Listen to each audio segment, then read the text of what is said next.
মধ্যপ্রাচ্যে ফের যুদ্ধের দামামা। চলতি সপ্তাহেই ইরানে হামলা চালাতে পারে আমেরিকা। দুটি মার্কিন সংবাদমাধ্যমের রিপোর্টে এমনটাই দাবি করা হয়েছে। তবে এ বিষয়ে এখনও চূড়ান্ত সিদ্ধান্ত নেননি আমেরিকার প্রেসিডেন্ট ডোনাল্ড ট্রাম্প। তিনি সবুজ সংকেত দিলেই ইরানের সঙ্গে ফের সামরিক সংঘাতে জড়াবে আমেরিকা। বিগত কয়েক মাস ধরেই দুদেশের মধ্যে সংঘাত চলছে। সাম্প্রতিক অতীতে ইরানের কাছে সমুদ্রে রণতরী, যুদ্ধবিমান এবং সামরিক সরঞ্জাম মোতায়েন করেছে আমেরিকা।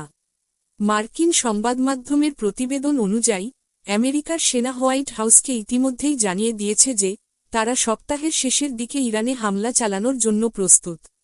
আপাতত ট্রাম্পের সবুজ সংকেতের অপেক্ষাতেই তারা রয়েছে।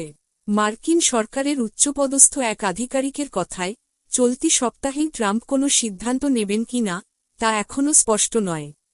তিনি গোটা পরিস্থিতি গভীরভাবে পর্যালোচনা করছেন।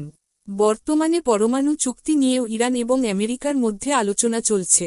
ট্রাম্প কার্যত হুঁশিয়ারি দিয়ে আগেই জানিয়ে দিয়েছিলেন, যদি ইরান চুক্তিতে সম্মত না হয়, তাহলে যুদ্ধ ছাড়া আর কোনো পথ খোলা থাকবে না।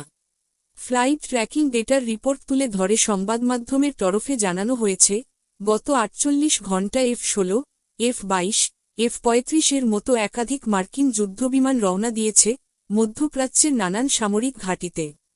তাদের সঙ্গে দেখা গিয়েছে আকাশে জ্বালানি ভরার ট্যাঙ্কার বিমানও। ইতিমধ্যেই মধ্যপ্রাচ্যে দুটি যুদ্ধজাহাজ মোতায়েন করেছে America. USS Gerald R Ford বিমানবাহী রণতরী, ক্যারিবিয়ান দ্বীপপুঞ্জ থেকে বেরিয়ে মধ্য আটলান্টিকে পৌঁছেছে এবং দ্রুত অগ্রসর হচ্ছে গন্তব্যের দিকে। এই রণতরীর সঙ্গে রয়েছে 3টি guided missile destroyer, USS Mahan, USS Bainbridge এবং ইউএসএস উইনস্টন চার্চিল। এছাড়া বিমানবাহী রণতরী আব্রাহাম লিঙ্কন ও একাধিক যুদ্ধবিমান মোতায়েন করা হয়েছে সেখানে। সব মিলিয়ে পরিস্থিতি যুদ্ধের দিকেই এগোচ্ছে বলে অনুমান।